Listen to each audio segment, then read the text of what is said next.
Nunca olvidaré el momento exacto en que supe que alguien quería que yo dejara de existir. Fue una noche fría de octubre. El reloj marcaba las 8:20 de la noche cuando sentí que mi pecho se apretaba como si alguien colocara una piedra sobre mi corazón. Mis manos temblaban mientras intentaba alcanzar mi teléfono en la mesa de noche, pero mis dedos ya no respondían. El ardor en mi garganta era insoportable, como si hubiera tragado fuego líquido. Mi visión comenzó a oscurecerse desde los bordes, y lo único que podía escuchar era el tic-tac del reloj en la pared, marcando cada segundo como si fuera el último. Me llamo Elena. Tengo 72 años. Durante toda mi vida fui maestra, madre, esposa, y después de enviudar hace 3 años, me convertí en abuela. Siempre fui una mujer que creyó en la familia, en el amor incondicional, en los sacrificios que una hace por los suyos. Vendí mi casa para ayudar a mi hijo cuando tuvo problemas económicos. Entregué mi pensión completa durante meses para cubrir sus deudas. Cuidé a mi nieto aunque mis rodillas ya estaban gastadas y cada escalón era una agonía silenciosa. Y así, poco a poco, me fui quedando sin nada, excepto la esperanza de que todo valdría la pena. Pero aquella noche, acostada en mi cama estrecha de la habitación más pequeña de la casa, sentí algo que jamás había experimentado: miedo de mi propia familia. El silencio en mi cuarto era frío, denso, casi sólido. Podía escuchar los pasos de mi nuera en el pasillo, suaves pero constantes. Siempre tan amables sus palabras, siempre tan perfecta su sonrisa. Pero había algo en sus ojos que yo no lograba descifrar. Algo que brillaba cuando me veía tragar las pastillas que ella misma me preparaba cada noche. Mi hijo entraba a veces a mi habitación, pero su mirada ya no era la misma. Ya no me miraba como antes. Había distancia en sus ojos, como si yo fuera un problema que no sabía cómo resolver. Y cada noche, cuando ella me traía el té caliente y el frasco de pastillas, él simplemente desviaba la vista. Esa noche, por primera vez, sentí que alguien quería que yo no despertara.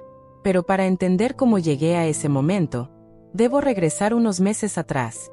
Todo comenzó cuando mi esposo murió. El cáncer se lo llevó en 6 meses, y yo quedé sola en una casa demasiado grande y llena de recuerdos. Mi hijo, Andrés, vino al funeral con su esposa, Carolina, y mi nieto de 4 años. Me abrazaron, lloraron conmigo, me dijeron que nunca estaría sola. Y cuando propusieron que me mudara con ellos, acepté sin dudar. Creí que era lo mejor, que así podríamos apoyarnos mutuamente. Les vendí mi casa. Ellos tenían deudas grandes, préstamos atrasados, y yo quería ayudar. Con ese dinero pagaron casi todo. Me mudé con una maleta pequeña, algunos libros y la fotografía de mi esposo. Me dieron la habitación junto a la cocina, la más pequeña, pero no me importó. Estaba con mi familia. Al principio, todo parecía perfecto. Carolina era amable, siempre sonriendo. Me preparaba el desayuno, me preguntaba cómo había dormido. Yo cuidaba a mi nieto mientras ellos trabajaban. Limpiaba la casa aunque mis articulaciones me dolieran.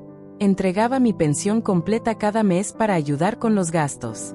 Quería ser útil, quería demostrar que no era una carga. Pero con el tiempo, las cosas empezaron a cambiar. Carolina comenzó a insistir en que yo no debía cocinar mi propia comida, que ella se encargaría de todo por mi salud.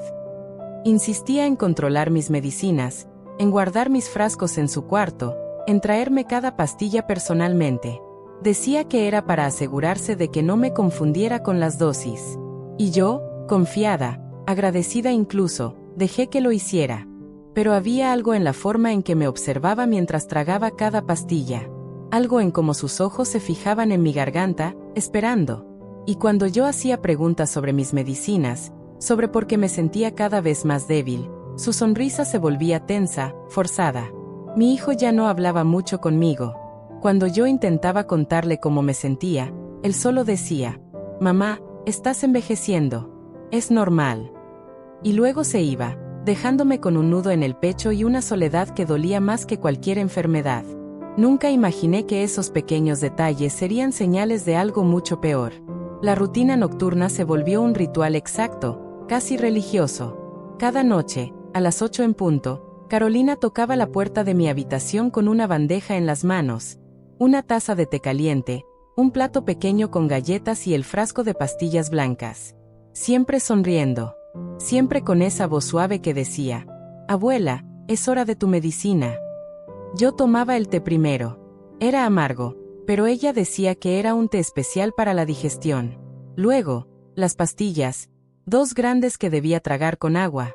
Y exactamente 5 minutos después, comenzaba a sentirlo. Un entumecimiento que subía desde mis dedos hasta mis brazos. Un zumbido constante en mis oídos. Mi corazón latía más lento, como si estuviera olvidando cómo funcionar. Mis piernas dejaban de responder. Mis pensamientos se volvían lentos, confusos. Y lo único que podía hacer era quedarme acostada, sintiendo como mi cuerpo se apagaba poco a poco, noche tras noche. Empecé a notar los sonidos. El crujido de la tapa del frasco al abrirse. Los pasos suaves de Carolina acercándose por el pasillo. La forma en que ella esperaba junto a mi cama hasta que yo terminaba de tragar. Y luego, cuando creía que yo ya estaba dormida, escuchaba su voz baja en el pasillo, susurrándole algo a mi hijo. Una noche, medio dormida, atrapada en esa bruma espesa que me cubría cada vez, escuché sus palabras con claridad: «Está funcionando». Mi corazón se detuvo por un segundo. Mi mente intentó procesar esas 2 palabras, pero mi cuerpo ya no respondía. Solo pude quedarme ahí, paralizada, mientras el miedo se apoderaba de mí. Ese susurro fue el inicio de mi despertar. Fue una mañana de miércoles cuando todo comenzó a romperse. Entré a la cocina buscando un vaso de agua y vi un frasco nuevo sobre la mesa. Era diferente. No tenía etiqueta, solo un líquido transparente dentro. Lo tomé entre mis manos temblorosas y pregunté: «¿Qué es esto?». Carolina apareció detrás de mí, más rápido de lo normal. Me arrebató el frasco de las manos con brusquedad y dijo: «El doctor cambió tu receta. No toques mis cosas». Su tono era frío. Cortante. No era la voz dulce de siempre. Y en sus ojos vi algo que me congeló por dentro: irritación. Como si yo fuera un problema, un obstáculo. Esa tarde, mientras estaba sentada en mi habitación intentando calmar el temblor en mi pecho, escuché voces en la sala. Hablaban bajo, pero las paredes de esa casa eran delgadas. Me acerqué a la puerta y escuché a Carolina decirle a mi hijo: «Cuando ella ya no esté, podremos respirar. Podremos vivir sin esta carga». Y mi hijo, mi propio hijo, no dijo nada. Solo silencio. Esas palabras me atravesaron como un cuchillo. Sentí como mi corazón se partía en pedazos dentro de mi pecho. Después de todo lo que había dado, después de entregarles mi casa, mi dinero, mi tiempo, mi salud, así era como me veían. Como una carga. Como un estorbo que debía desaparecer. El aire en la casa cambió después de ese día. Cada rincón se sentía pesado, lleno de secretos oscuros. Cada mirada de Carolina era una amenaza silenciosa. Y mi salud empeoró drásticamente. Mis manos temblaban sin control. Mis piernas fallaban al caminar. Sentía que mi cuerpo se estaba apagando desde adentro. Ese día entendí que mi vida corría peligro dentro de mi propia casa. Recuerdo perfectamente la primera vez que colapsé. Era un sábado por la mañana. Intenté levantarme de la cama, pero mis piernas no me sostuvieron. Caí al suelo con un golpe seco, y el dolor en mi cadera fue brutal. No podía moverme. No podía gritar. Solo podía respirar con dificultad mientras esperaba que alguien viniera. Carolina entró a mi habitación unos minutos después, pero no corrió hacia mí. No mostró preocupación. Solo se quedó parada en la puerta, mirándome desde arriba, y dijo con una voz extrañamente calmada: «Duérmete, ya pasará». Y luego se fue. Me dejó ahí, tirada en el suelo, sintiendo como mi corazón latía cada vez más lento. El terror que sentí en ese momento fue indescriptible. No era solo miedo físico, era el horror de saber que la persona que debía cuidarme me estaba dejando morir. Mi hijo llegó media hora después. Me levantó con dificultad, pero no me miró a los ojos. Su rostro estaba lleno de dudas, de culpa. Estaba atrapado entre su esposa y su conciencia, y yo podía verlo desmoronarse por dentro. Esa noche, cuando Carolina me trajo las pastillas de siempre, hice algo que nunca había hecho: las escondí debajo de mi lengua. Esperé a que ella saliera, y luego las escupí en un pañuelo. Las observé con atención. Eran blancas, pero tenían un sabor extraño, amargo, metálico.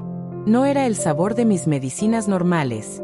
Guardé esas pastillas en un sobre y las escondí en el cajón de mi mesa de noche. Y esa noche, por primera vez en semanas, pude dormir sin sentir que mi cuerpo se apagaba. La certeza me golpeó como un rayo, no era medicina. Era algo más. Aquella noche dejé de ser víctima, y empecé a actuar. Tardé 2 días en reunir el valor para hacerlo. Pero sabía que necesitaba pruebas. Necesitaba ver con mis propios ojos lo que estaba pasando. Así que una noche, antes de que Carolina viniera con la bandeja, coloqué mi teléfono apoyado contra una pila de libros en mi mesa de noche. Lo dejé grabando en silencio. Cuando ella entró, yo fingí estar medio dormida. Mantuve los ojos entreabiertos, apenas respirando. Ella dejó la bandeja en la mesa y tomó el frasco de pastillas. Pero luego hizo algo que me heló la sangre. Sacó un pequeño sobre de su bolsillo, abrió la tapa del té y vertió un polvo blanco dentro. Revolvió la mezcla con una cuchara y susurró para sí misma: solo unas noches más. Y entonces, la puerta se abrió. Mi hijo entró con el rostro pálido, temblando. ¿Qué estás haciendo?, preguntó con voz quebrada. Carolina se giró hacia él con frialdad. Lo que tenemos que hacer. Ya lo hablamos. Mi hijo negó con la cabeza, con lágrimas en los ojos. No deberíamos estar haciendo esto. Pero no hizo nada para detenerla. Esa fue la puñalada final. Ver a mi propio hijo, el niño que crié, el hombre que formé, permitiendo que esto sucediera. Su culpa era evidente, pero no era suficiente para detenerlo. Cuando ambos salieron de la habitación, me quedé inmóvil durante varios minutos. Luego, con las manos temblando violentamente, tomé mi teléfono y detuve la grabación. Reproduje el video, y lo vi todo. Cada segundo, cada palabra, cada gesto de traición. Mi corazón se rompió, pero al mismo tiempo, algo dentro de mí se fortaleció. Ahora tenía pruebas. Lo que vi en esa grabación casi me mata, pero también me salvó. Pasé la mañana siguiente viendo el video una y otra vez. Cada vez que lo reproducía, sentía una mezcla de dolor, rabia y determinación. Ya no podía seguir callada. Ya no podía seguir fingiendo que todo estaba bien. Esa tarde, cuando Carolina vino con la bandeja de siempre, hice algo que nunca había hecho: rechacé la medicina. Miré directamente a sus ojos y dije con voz firme: no voy a tomarla. Su rostro cambió al instante. La máscara de dulzura desapareció. Tienes que tomarla, dijo con dureza. No, repetí. Y en ese momento, vi el pánico en sus ojos. Esa misma tarde, desde mi habitación, envié la grabación a 2 personas: mi vecina de toda la vida, la única amiga que me quedaba fuera de esa casa, y a un abogado que había conocido años atrás. En el mensaje escribí: si algo me pasa, esto es lo que está ocurriendo. Mi hijo vino a mi habitación esa noche. Se arrodilló junto a mi cama y lloró como un niño. Mamá, perdóname. Ella me convenció. Me dijo que era lo mejor, que sufrías demasiado, que sería más fácil para todos. Pero sus palabras ya no me consolaban. El daño estaba hecho. Ellos no sabían que la policía ya estaba escuchando. 2 días después, en la mañana, escuché el sonido de pasos firmes en la entrada de la casa. Golpes fuertes en la puerta. Voces serias. Y luego, el rostro de Carolina completamente pálido cuando abrió y vio a 2 oficiales de policía parados frente a ella. Señora Carolina Méndez, necesitamos hablar con usted. Ella intentó sonreír, intentó actuar con normalidad, pero su voz temblaba. ¿Qué ocurre, oficiales? Tenemos una denuncia de intento de envenenamiento. Necesitamos ver los medicamentos que le ha estado suministrando a la señora Elena. El pánico en su rostro fue total. Intentó correr hacia su habitación, pero los oficiales la detuvieron. Revisaron la casa y encontraron el frasco sin etiqueta, el sobre con el polvo blanco, todo escondido en su closet. Mi hijo estaba de pie en la sala, paralizado. Y cuando los oficiales le preguntaron si sabía algo, él se derrumbó. Por primera vez, dijo la verdad. Confesó que ella lo había manipulado durante meses, que le había dicho que yo sufría demasiado, que sería un acto de misericordia, pero que él sabía, en el fondo, que estaba mal. Los oficiales vieron la grabación que yo había enviado. Y concluyeron de inmediato: envenenamiento progresivo con sustancias no identificadas. Intento de homicidio. Se llevaron a Carolina esposada. Ella gritaba mientras la metían en el auto: arruinaste mi vida. Todo era tuyo y no nos dejaste nada. Mi hijo se quedó de pie en la entrada, llorando, mirándome con ojos destrozados. Yo solo pude mirarlo desde mi silla, y aunque el dolor emocional era profundo, le tomé la mano, porque a pesar de todo, seguía siendo mi hijo. Pero incluso con justicia, mi alma necesitaba sanar. Han pasado 4 meses desde aquella mañana. Ahora vivo en un pequeño apartamento que pude alquilar con la ayuda de mi abogado y lo que quedaba de mis ahorros. Es sencillo, tranquilo, mío. Por primera vez en mucho tiempo, puedo dormir sin miedo, sin escuchar pasos en el pasillo, sin sentir que mi cuerpo se apaga cada noche. Mi hijo viene a visitarme cada semana, trae flores, prepara café, intenta hablar conmigo.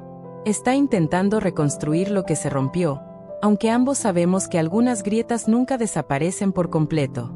Le he perdonado, pero la confianza es algo que se construye con el tiempo. Y eso tomará mucho más que palabras. Carolina fue condenada a 8 años de prisión. Mi hijo enfrenta cargos menores por complicidad, pero cooperó con la fiscalía y recibió una sentencia reducida. Aún no sé si podremos volver a tener la relación que teníamos antes, pero al menos, ahora hay verdad entre nosotros. He aprendido algo en estos meses. Aprendí que la fuerza no siempre grita. A veces, la fuerza es un susurro firme que dice: no voy a callarme. Es la decisión de levantarse aunque el cuerpo esté roto. Es la valentía de mirar la verdad aunque duela. Sacrifiqué mucho por mi familia. Di todo lo que tenía. Pero nunca debí olvidar que yo también merecía ser cuidada, respetada, amada. Que mi vida también importaba. Y ahora, en este pequeño apartamento lleno de luz, con una taza de té que yo misma preparo y nadie más toca, he vuelto a respirar. Porque a veces, las voces más silenciosas son las que tienen la fuerza para cambiarlo todo.